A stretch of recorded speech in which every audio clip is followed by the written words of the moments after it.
நாம பார்க்க போறது தாவு கயிறு. தமிழர்களுக்கு நீரியல் அறிவும் அன்றைக்கு இருந்திருக்கிறது, வானியல் அறிவும் இருந்திருக்கிறது. கப்பர் கட்டக்கூடிய கலையை மிக நுட்பமாக தெரிந்து வைத்தவர்களாக தமிழர்கள் இருந்திருக்கிறார்கள். எந்த மரம் நீரில் மிதக்கும் அப்படிங்கிறது அவங்களுக்கு தெரிஞ்சிருக்கு. அதனால தான் அதை புனை அப்படின்னு அவங்க சொல்லுவாங்க. அதுலேருந்து வந்து தான் புனல், நீரை குறிக்கிற வார்த்தை புனல். அதே மாதிரி பார்த்தீங்கன்னாக்கா திமிழ் அப்படின்னு சொல்லுவாங்க. மரம் கட்டக்கூடிய கலனுக்கு பேர் திமிழ் அப்படின்னு பேர். உலகத்திலே வந்து பார்த்தீங்கன்னா கடலில் போகக்கூடிய அந்த கப்பல், நாவாய், படகு, இந்த மாதிரி பல வார்த்தைகள் தமிழில் மட்டும்தாங்க இருக்குது. அப்படின்னா அந்த அளவுக்கு நம்ம வந்து கடல் பயணம் மேற்கொண்டிருக்கோம் அப்படின்னு தெரியுது. அதாவது நிலத்தில் பிரிவு, நீரில் பிரிவு அப்படின்னு நம்ம தமிழ் இலக்கியங்களில் பேசப்பட்டிருக்கு. நிலத்தில் வந்து பார்த்திங்கன்னா உழவு தொழில் பண்ணாங்க, நீரில் வாணிப தொழில் பண்ணாங்க. இது ரெண்டு தான் தமிழர்களுடைய பழங்கால தொழில்களாக இருந்தது. அப்படி பல நாடுகளுக்கு அவங்க கடலில் போகும்போது அவங்களுக்கு பயன்பட்டது தான் இந்த தாவு கயிறு. தாவு கயிறுனா என்ன அப்படின்னா, கடலினுடைய ஆழம் என்ன அப்படிங்கிறத தெரிந்து கொள்வதற்காகவும், கடலில் நீரோட்டம் எப்படி இருக்குது அப்படிங்கிறத தெரிந்து கொள்வதற்காகவும் பயன்பட்ட ஒரு கயிறுக்கு பேர் தான் தாவு கயிறு.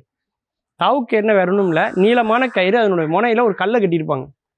அதை வைத்து கொண்டு தான் நீரோட்டத்தை அன்றைக்கி பார்த்துருக்காங்க.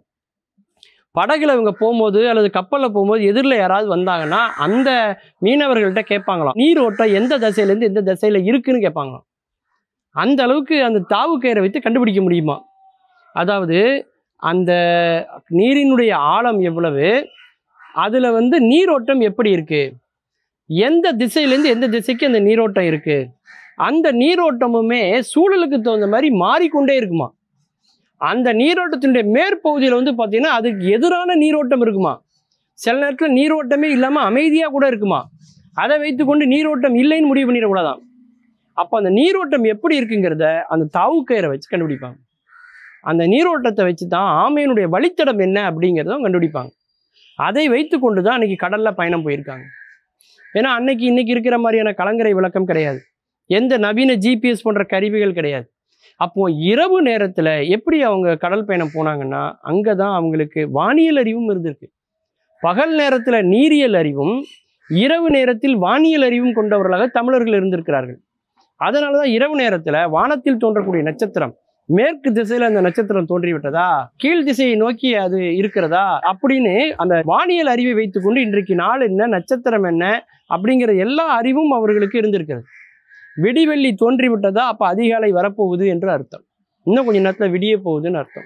எங்கேயாவது மலை முகடுகள் தென்படுகிறதா, அதுதான் அன்னைக்கு அவங்களுக்கு கலங்கரை விளக்கமாக இருந்தது. அது மட்டும் இல்லாமல் கடல் பயணம் போகிற போது அவர்களோடு சில பறவைகளையும் எடுத்து கொண்டு போயிருக்காங்க. காகம் போன்ற பறவைகள்லாம் அவங்க கொண்டு போயிருக்காங்க. ஏன்னா அதை பறக்க விடுவாங்க. பக்கத்தில் எங்கேயாவது நிலப்பரப்பு இருந்தது அப்படின்னா அந்த காகம் அங்கே போயிடும். அதான் வந்து அந்த நிலப்பரப்பில் உள்ளவங்க என்ன நினைப்பாங்கன்னா, காக்கா வருது அப்போ விருந்தினர் வராங்க இன்றைக்கி நம்ம சொல்கிறோம் இல்லையா, அதனுடைய அர்த்தம் அங்கே தான். இல்லை அப்படின்னா அந்த காகம் மறுபடியும் வட்டம் அடித்து மறுபடியும் அந்த கலனுக்கு அது வந்துடும். அப்போ பக்கத்தில் நிலப்பரப்பு இல்லை அப்படிங்கிற எண்ணம் அவங்களுக்கு வந்து வரும்.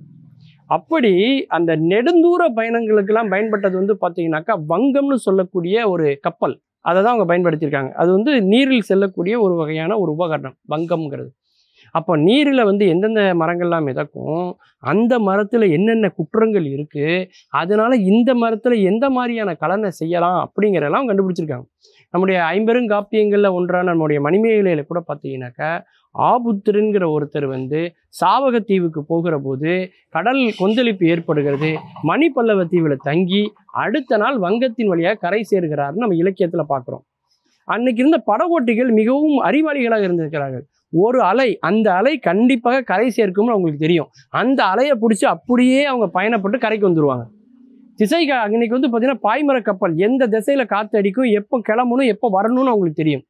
அந்த காற்றின் வேகம் அதிகமாகி அந்த திரைச்சிறையெல்லாம் கிழிந்து அந்த பாய்மரமே கவிழ்ந்தாலும் கூட அதை எப்படி சரி செய்ய முடியும் என்பது தெரிந்த மாலுமிகளாக அன்றைக்கு தமிழர்கள் இருந்திருக்கிறார்கள் என்பதை நம் இலக்கியங்களிலே நாம் பார்க்கிறோம். மீண்டும் பல புதிய தகவல்களோடு அதில் அறியப்படாத பக்கங்களோடு உங்களை சந்திக்கிறேன். நன்றி, வணக்கம்.